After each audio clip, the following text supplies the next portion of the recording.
आज मैं डॉक्टर निशा अग्रवाल आपको बताऊंगी ऐसी कुछ ज़रूरी बातें जो इम्पॉर्टेंट हैं हर उस फीमेल के लिए जो एंटर कर रही हैं मदरहुड में।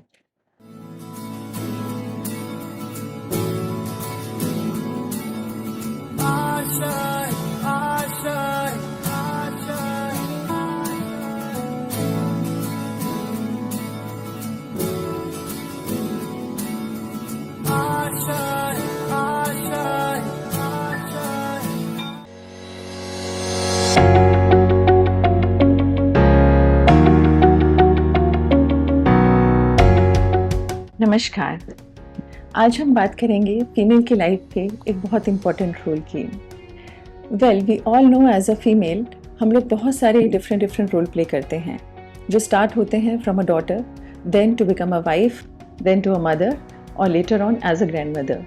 पर इनमें से जो सबसे इम्पॉर्टेंट शिफ्ट होता है वो होता है एक विमेन से मदरहुड में एंटर करने का, क्योंकि इस टाइम पे हमारी बॉडी में जो बहुत सारे फिजिकल चेंजेस होते हैं उनके अलावा जो हमारे साथ हार्मोनल चेंजेस हो रहे हैं उनकी वजह से एक फीमेल को डिफरेंट तरह के इमोशनल, बिहेवियरल और साइकोलॉजिकल चैलेंजेस को भी फेस करना पड़ता है। ठीक वैसे ही जैसे एक बच्ची चाइल्डहुड से अडल्टहुड में एंटर करती है, जिसे हम कहते हैं एडोलेसेंस। आज क्योंकि हमें एडोलेसेंस के बारे में काफ़ी नॉलेज है, इसलिए हमारी पूरी कोशिश होती है कि हम उस बच्ची को बहुत प्यार, सपोर्ट और केयर दे पाएँ। ठीक वैसे ही जब एक विमेन शिफ्ट होती है टू मदरहुड तो उसे हम कहते हैं मैट्रिसेंस, और इस टाइम पे भी हमें उसके केयर और सपोर्ट करने की बहुत ज़्यादा ज़रूरत होती है, क्योंकि अगर हम इस टाइम पे कुछ छोटी छोटी गलतियां करते हैं तो हमें फ्यूचर में उसकी वजह से बहुत सारी प्रॉब्लम्स को फेस करना पड़ सकता है। जैसे कि आप सब ने देखा होगा कि ओल्ड एज में जाके जॉइंट पेन्स का होना, नी पेन्स होना, बैक पेन्स होना और यूरिनरी या स्ट्रेस इनकॉन्टिनेंस होना, जहाँ पे एक फीमेल अपने यूरिन को होल्ड नहीं कर पाती है, छींक आने से यूरिन का लीक हो जाना, या फिर प्रोलैप्स की प्रॉब्लम जिसमें कि आपका जो यूट्रस है वो पुश डाउन होकर बाहर आना शुरू हो जाता है। एक्चुअली होता क्या है कि डिलीवरी के बाद हम सबका फोकस आ जाता है बच्चे के ऊपर, और एज अ मदर हम लोगों के लिए भी बच्चे की केयर ही प्राइम इम्पॉर्टेंस हो जाती है। बट जब एक डिलीवरी होती है तो सिर्फ एक बच्चा नहीं बॉर्न होता, एक मदर भी बॉर्न होती है, और उस मदर को भी उतने ही प्यार और सपोर्ट और राइट नॉलेज की ज़रूरत होती है। हम सब जानते हैं कि प्रेगनेंसी के 9 महीने जो हमारी बॉडी में चेंजेस होते हैं उनको वापस नॉर्मल होने में 6 हफ्ते या यूँ कहिए कि 40 दिन का समय लगता है। इस पीरियड को हम कहते हैं पोस्टपार्टम फेज। इस पोस्टपार्टम फेज में बहुत ज़रूरी है कि आप उस हर चीज़ का ध्यान रखें, जैसे कि आपकी डाइट क्या होनी चाहिए, आपको क्या एक्सरसाइज करनी चाहिए, कब और कितनी करनी चाहिए, आपको अपने स्टिचेस का, अपने वूंड का कैसे ध्यान रखना है, अपनी ब्रेस्ट की केयर कैसे करनी है, साथ ही आपको अपना फ्यूचर फर्टिलिटी कैसे प्लान करना है। तो आज हम इन्हीं छोटी छोटी चीज़ों को एक एक करके डिस्कस करेंगे। एज अ डॉक्टर हम लोग देखते हैं कि जब आप डिलीवरी के बाद फर्स्ट टाइम अपने डॉक्टर से मिलने के लिए आते हैं तो आपका सबसे ज़्यादा कंसर्न होता है अपने बॉडी वेट को लेकर और अपने बॉडी शेप को लेकर, क्योंकि आप लोगों को लगता है कि जब डिलीवरी हो गई एंड एवरीथिंग इज़ आउट तो आपका जो टमी है it should be back to normal, जबकि ऐसा होता नहीं है, क्योंकि जो आपका यूट्रस है वो अभी भी आपके अम्बिलिकस तक के लेवल पे होता है। ये धीरे धीरे कॉन्ट्रैक्ट और रिट्रैक्ट करके वापस अपनी नॉर्मल साइज में पहुंचता है अगले 6 हफ्ते में।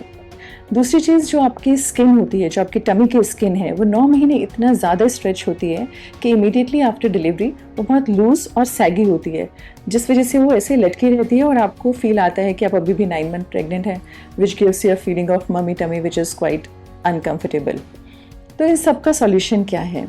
इन सब का सॉल्यूशन जानने से पहले आज मैं आपको कुछ ऐसी चीज़ें बताऊंगी जो इस फेज़ में आपको बिल्कुल भी नहीं करनी है। उनमें सबसे पहली और इम्पॉर्टेंट चीज़ है एक्सर्शन। जी हाँ, ये जो 6 वीक्स का टाइम है ये सिर्फ और सिर्फ आपके रेस्ट के लिए है।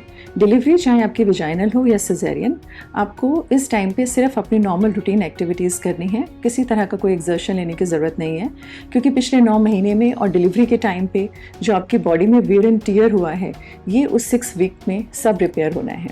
So please have a rest.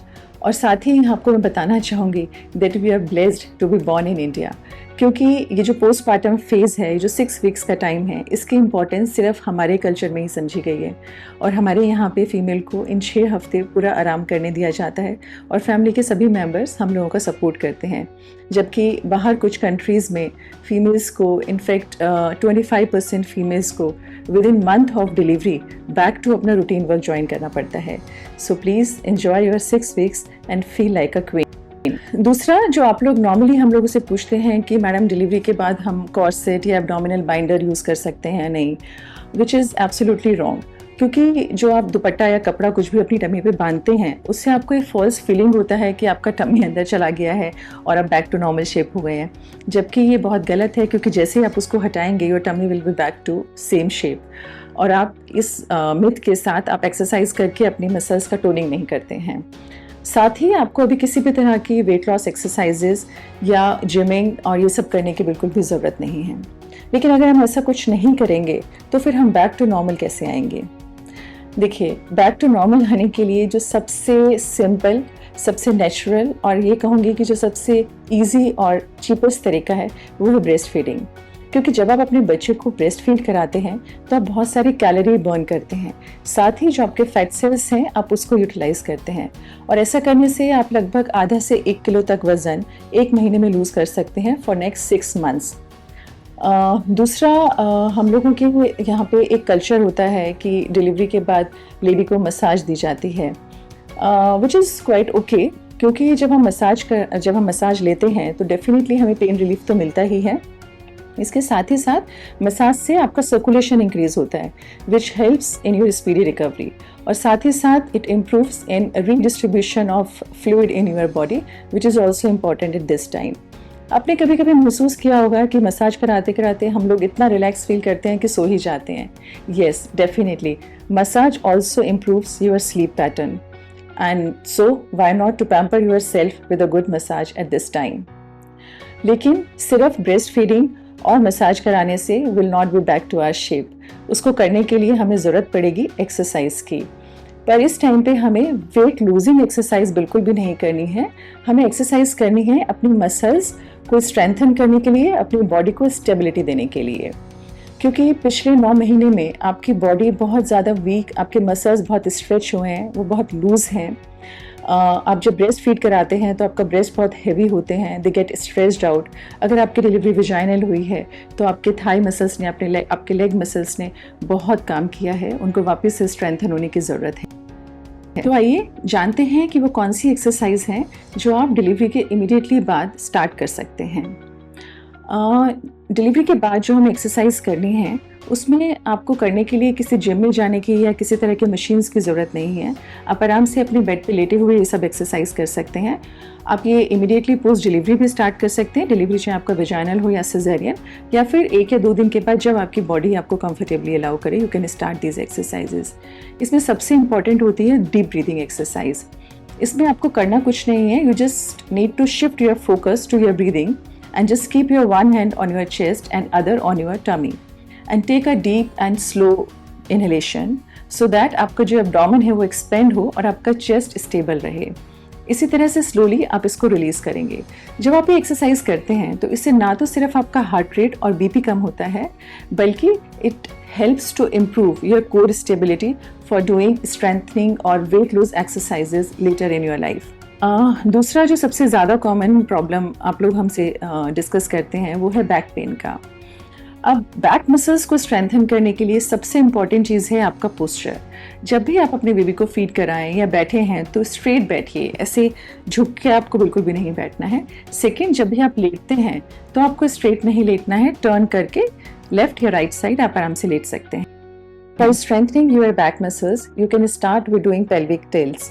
Pelvic tilt करने के लिए keep lie down on your bed, just bend your knees and आप अपने पेल्विस को पीछे की तरफ प्रेस कीजिए टुवर्ड्स द फ्लोर, और you can keep your hands one over the other below your lower back. Same way you can start doing the gluteal bridge also. इसमें भी while lying down and keeping your knees bend, आप अपने हिप्स को ऊपर की तरफ race कीजिए so that आपका नीज और आपका जो शोल्डर है it becomes a straight line. और जब हम स्ट्रेंथनिंग की बात कर रहे हैं तो हम आपके सबसे स्पेशल एरिया आपके मम्मी टमी को कैसे भूल सकते हैं।